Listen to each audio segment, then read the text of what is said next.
Welcome dear student. आज के lecture के टॉपिक में हम लोग आप और हम बात करेंगे कि अब young double slit experiment, diffraction, सारी बातें हमने समझ ली। अब हमें सॉल्यूशन करना है एक्सरसाइज के सारे, जिसमें कुछ ऑब्जेक्टिव क्वेश्चंस होंगे, कुछ न्यूमेरिकल क्वेश्चन होंगे, उन सब पे हम बात करेंगे।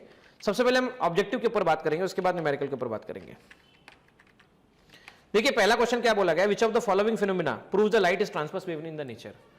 तो पोलराइजेशन एक ऐसा फिनोमिना होता है जो प्रूव करता है कि light transverse in the nature होती है।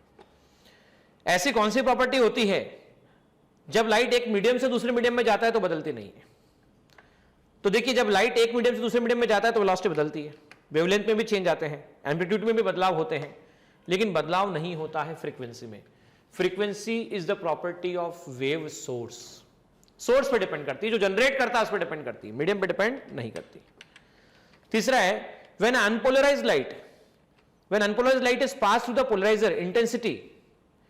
देखिए इंटेंसिटी जो होती है अनपोलराइज्ड लाइट की through the polariser then analyser increases, decreases, remains unchange, depends on the orientation of the polariser.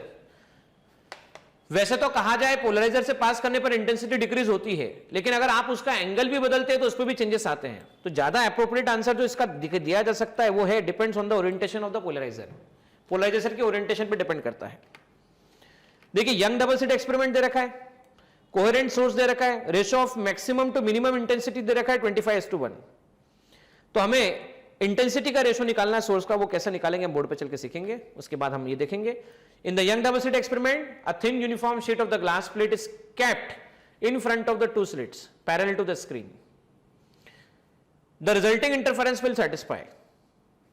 यहां पे देखो भाई यंग डबल स्लिट एक्सपेरिमेंट दे रखा है, दोनों स्लिट्स के सामने ग्लास पैटर्न रखा हुआ है, ग्लास शीट रखी गई है, और इंटरफेरेंस पैटर्न पर क्या कंडीशन बनेगी बताना है। रिमेन्स अनचेंज बोला है, फ्रिंज विड्थ डिक्रीज बोला है, फ्रिंज विड्थ इंक्रीज बोला है, और द फ्रिंज विल शिफ्ट बोला है।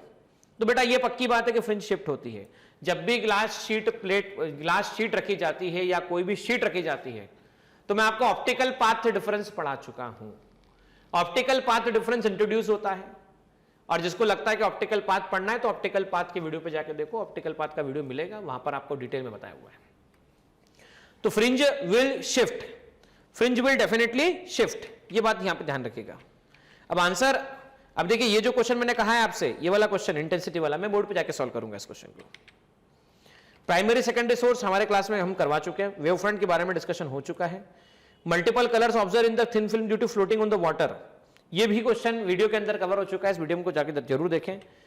यंग डबल स्लिट एक्सपेरिमेंट, इसके बारे में हम पूरा के पूरा डिस्कशन कर चुके हैं, ठीक है। देखो फिर भी एक बार देख लेते हैं क्या बोल रहा है। In Young double slit experiment,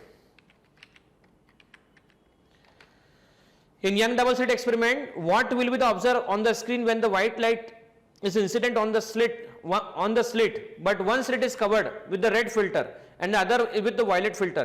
Give the reason with your answer. मैं ये बोर्ड पे चल के डिस्कस करूंगा आप लोगों के सामने। ऑप्टिकल पाथ का पूरा वीडियो हम डिस्कस कर चुके हैं, है ना, ये वीडियो आप देख सकते हैं। रिफ्लेक्शन का वीडियो आपके सामने अभी तक हो चुका है, ये देखिएगा। रिफ्लेक्शन का पूरा वीडियो हम कर चुके हैं, रिफ्रैक्शन का वीडियो हो चुका है, पोलराइजेशन और मेलस लॉ का पूरा वीडियो बना हुआ है, आप जाके देखें। ब्रूस्टर लॉ के बारे में भी हमारी बातचीत हो चुकी है।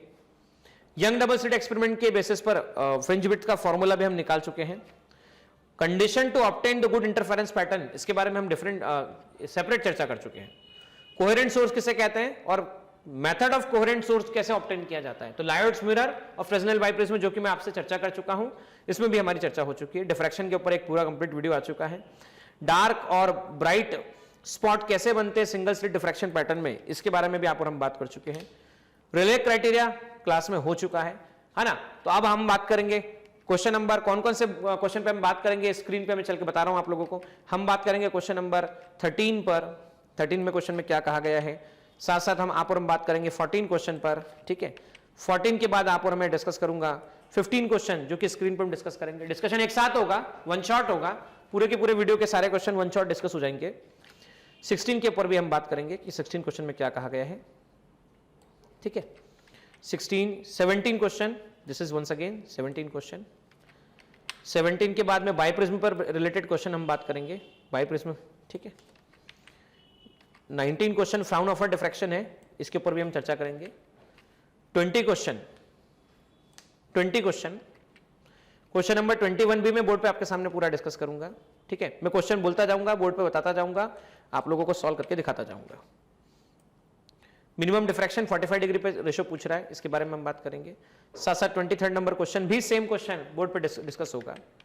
24 जो कि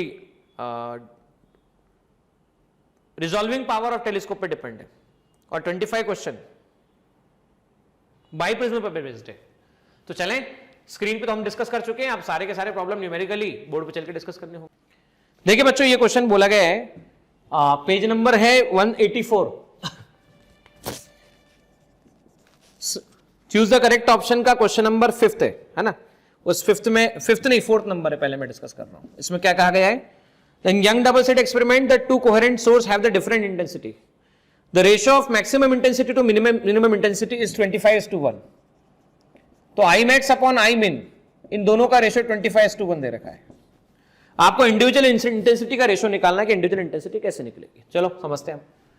तो भाई I max equal to √I1 plus √I2 का होल स्क्वायर, और I min that is equal to √I1 minus √I2 का होल स्क्वायर, ठीक है। आई मैक्स अपॉन आई मिन 25:1, √I1 प्लस √I2 का whole square, √I1 minus √I2 का whole square. अच्छा, दोनों तरफ अंडर रूट ले लेते हैं। √25:1 √I1 plus √I2 divide by √I1 minus √I2, ठीक है। अब ये आ जाएगा 25:1 कितना आता है, तो 5:1 आ जाता है। 5:1 under root I1 plus √I2 √I1 minus √I2, so 5 √I1 minus √I2 equal to कितना हो चुका है, चेक करें। तो ये हो गया है 1 √I1 plus √I1 plus √I2, 5 √I1 minus 5 √I2 √I1 plus √I2।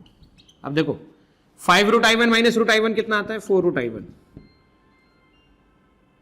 Minus 5 √I2 plus √I2 कितना आता है, 6 √I2। दोनों तरफ स्क्वायर करते हैं तो कितना आता है, 16I1 36I2, 4I1 9I2। So I1 by I2 की वैल्यू 9/4 निकल कर आती है। So value of I1 by I2 is given as 9/4। देखिए क्वेश्चन पेज नंबर 184 पर क्वेश्चन नंबर 13 है। White light consist of the wavelength from lambda equal to 400 nanometre to lambda equal to 700 nanometer. What will be the wavelength range seen when the white light is passed through the prism of refractive index 1.55? अगर refractive index 1.55 से इन्हें पास किया जाए तो क्या फर्क पड़ने वाला है, आपको बताना है। रेंज जो है ये मान लेता हूं इनिशियल है और ये मान लेता हूं फाइनल है। देखो मैं आपको क्लास में पहले भी बता चुका हूं, 1 μ2 इक्वल टू होता है V1 by V2 lambda 1/2, μ2 by μ1 लिखा जाता है लैम्डा 1 by लैम्डा 2। पहले बात एयर की और बाद में बात मीडियम की है। तो एयर से medium, lambda in air lambda in medium, refractive index in medium divide by refractive index of air, lambda in air divide by lambda in medium. तो एयर का रिफ्रैक्टिव इंडेक्स 1 होता है, lambda air upon lambda medium. तो lambda medium की value कितनी होती है, lambda air upon refractive index of medium. मतलब जब भी मीडियम में वेवलेंथ निकालना हो तो जो भी वेवलेंथ एयर में है उसको डिवाइड बाय रिफ्रैक्टिव इंडेक्स कर दीजिए। वापस देख लीजिए, जब भी मीडियम में क्या निकालना हो वेवलेंथ, तो एयर में जो वेवलेंथ है उसको divide by refractive index of medium कर दीजिए। चलिए शुरुआत में निकालते हैं, इनिशियली निकालना है। तो initial in medium, initial in air कितना है 4000 एंगस्ट्रॉम डिवाइड बाय 1.55, और फाइनली इन मीडियम आपको निकालना हो तो वापस से हम क्या बोलेंगे 700। देखो 1 नैनोमीटर नहीं पता हो तो लिख लेना 10 एंगस्ट्रॉम होता है। तो 700 नैनोमीटर को 7000 एंगस्ट्रॉम लिख देंगे डिवाइड बाय 1.55 कर देंगे। तो बच्चों देखिए पेज नंबर 184 पर एक क्वेश्चन और है। क्वेश्चन में बोला है the optical path of a ray of light in a given wavelength travelling a distance of 3 centimetre in a flint glass having refractive index 1.6 is the same that on the traveling a distance x through the medium of refractive index this one।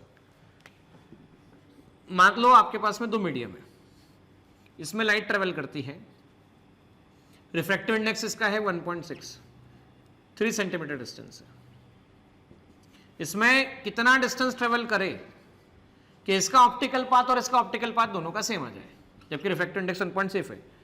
तो optical path का हम formula जानते हैं, delta x dash equal to n delta x होता है, ठीक है। अब मान लेता हूं कि ये डेल्टा एक्स वन है तो ये n1 डेल्टा एक्स वन, और इसमें ऑप्टिकल पाथ डिफरेंस मान लेता हूं x2, तो रिफ्रैक्टिव इंडेक्स कितना n2, इसे कहते हैं डेल्टा x2। अच्छा, बहुत सारे बच्चे सोच रहे हैं कैसा है बच्चों। भाई इस क्वेश्चन को सॉल्व करने से पहले मैं उम्मीद करता हूं कि आपने ऑप्टिकल पाथ नाम का पूरा वीडियो देखा है। नहीं देखा है तो जाओ प्लेलिस्ट में चेक करो, आपको ऑप्टिकल पाथ का पूरा वीडियो मिलेगा और देखो, उसके बाद इस पे सॉल्व करो। अब उन्होंने खुद ने कहा है कि optical path difference, optical path same होना चाहिए, मतलब क्या होना चाहिए, n1 delta x1, n2 delta x2। Delta x2 को हम x कह रहे हैं, डेल्टा x2 को हम क्या कह रहे हैं, x कह रहे हैं। चलो निकालते हैं सोल्यूशन, कैसे निकालेंगे। तो यहां पर पहले वाले का रिफ्रैक्टिव इंडेक्स कितना है, 1.6, सेपरेशन कितना है, 3 सेंटीमीटर। दूसरे वाले का कितना रिफ्रैक्टिव इंडेक्स है, 1 मिनट रुको, पहले वाले का, हाँ सेकंड वाले का 1.25 है। सेकंड वाले का कितना है चेक कर लेते हैं एक बार। पहले वाले का है 1.6 और सेकंड वाले का है 1.25।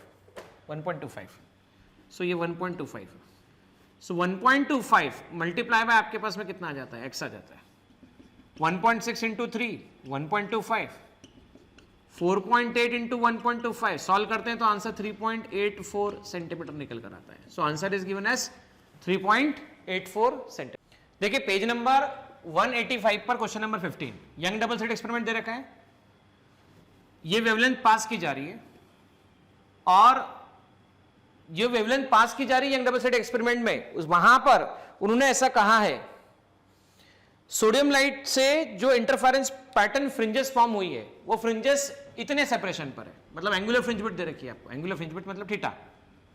अब इस सेटअप को पूरा पानी के अंदर डुबो दिया जाए तो क्या फर्क पड़ेगा, तो थोड़ा सा याद दिला देता हूं मैं। ये S1, ये S2, मान लो सेंटर वाला पोर्शन बना ब्राइट, फिर बना मान लो डार्क, फिर बना आपके पास में मान लो ब्राइट। सेंटर वाला पोर्शन ये रहा। यहां सेंटर वाले इस पोर्शन से अगर मैं बोलूं ये जो एंगल बन रहा है ये हो गई फ्रिंज विड्थ बीटा, ये separation d, so angle equal to arc upon radius, इसी को हम कहते हैं फ्रिंज विड्थ। बीटा को कहते हैं lambda capital D upon small d upon d, d से d cancel. So theta in air की value lambda in air divide by small d होती है। आपको सोचना थीटा इन एयर कितना होता है, lambda in air divide bye d होता है। Equation number first. अब अगर मान लो मीडियम में निकाला जाता है या वाटर में निकाला जाता तो हम कहते थे lambda in water divide by d, क्योंकि भाई वाटर में डिप करने से एपरेटस की लेंथ चेंज नहीं होती, मीडियम चेंज होता है। तो वाटर के अंदर fringe width divide by air के अंदर fringe width, lambda water upon d, lambda air upon d, dd cancel, lambda water upon lambda air. अच्छा, इससे पहले भी मैंने रिफ्रैक्टिव इंडेक्स के बारे में आप लोगों से चर्चा की है। क्या चर्चा की है कि जब लाइट एयर से वाटर जाती है तो lambda air upon lambda water, तो इसका उल्टा lambda water upon lambda air कितना आ जाएगा, 1 अपॉन ए म्यू डब्ल्यू। मतलब हम ये कह सकते हैं theta W upon theta air equal to lambda W upon lambda air कितना आ जाता है, 1 अपॉन ए म्यू डब्ल्यू। मतलब ये हुआ, हम चाहें तो ऐसा लिख सकते हैं कि वाटर में जो फ्रिंज विड्थ होगी वो एयर से जो फ्रिंज विड्थ होगी, एंगुलर फ्रिंज विड्थ, उसको हम ए म्यू डब्ल्यू मतलब रिफ्रैक्टिव इंडेक्स ऑफ वाटर से डिवाइड करेंगे। तो देखो 0.20, 4/3 water, 3 multiply by 0.20 divide by 4 water, 0.5 multiply by 3, 0.05 multiply by 3, 0.15 इस तरह से निकल कर आता है 0.15 डिग्री। तो ये आंसर आएगा 0.15 डिग्री। मतलब हम क्या कह सकते हैं, हम ये कह सकते हैं जब भी किसी एक्सपेरिमेंट को एयर से कैरी करके वाटर में कैरी किया जाए, वाटर में परफॉर्म किया जाए, तो फ्रिंज विड्थ, चाहे एंगुलर फ्रिंज विड्थ हो या लीनियर फ्रिंज विड्थ हो, वो म्यू टाइम्स डिक्रीज हो जाती है। मतलब अगर बीटा इन मीडियम पूछा तो बीटा इन एयर का म्यू टाइम डिक्रीज होना, और angular fringe width in medium पूछा तो एयर का कितना म्यू टाइम्स डिक्रीज होना, ये कंफर्म है, श्योर है। ठीक है बच्चों, देखिए बच्चों यहां पर क्वेश्चन 185 पेज पर बोला गया है कि दो स्लिट है आपके पास में, उससे स्लिट के बीच का जो विड्थ है डी वो 100 टाइम्स ऑफ लैम्डा गिवन है, स्क्रीन की डिस्टेंस 50 सेंटीमीटर गिवन है। आपको उसने क्वेश्चन में लैंग्वेज जो यूज की, लैंग्वेज पढ़ेगा, सेंट्रल ब्राइट से एडजेसेंट ब्राइट का एंगुलर विड्थ क्या होगा, एंगल सबटेंडेड, मतलब ये हो गया बीटा, यहां से यहां तक डी हो गया है, थीटा निकालना है, तो theta angle equal to arc upon radius, angle equal to arc upon radius, तो थीटा 1 अपॉन डी, बीटा को लिखते हैं lambda capital d upon small d, d d cancel हो गया, थीटा आ गया आपके पास में लैम्डा अपॉन स्मॉल डी। अब लैम्डा अपॉन स्मॉल डी, यहां डी इक्वल टू 100 लैम्डा दे रखा है, तो lambda upon small d 1 upon 100 हो जाएगा, रेडियन में आएगा 0.01 रेडियन। एक और बात ध्यान से सुनना, यहां बीटा निकालने को बोला गया है, फ्रिंज विड्थ निकाल के बताओ। Lambda capital d upon small D, और अभी बताया लैम्डा बाय डी कितना है 1/100, 50 सेंटीमीटर अपॉन 100, तो बीटा की वैल्यू 0.5 सेंटीमीटर निकल कर आती है। So beta is given as 0.5 centimeter.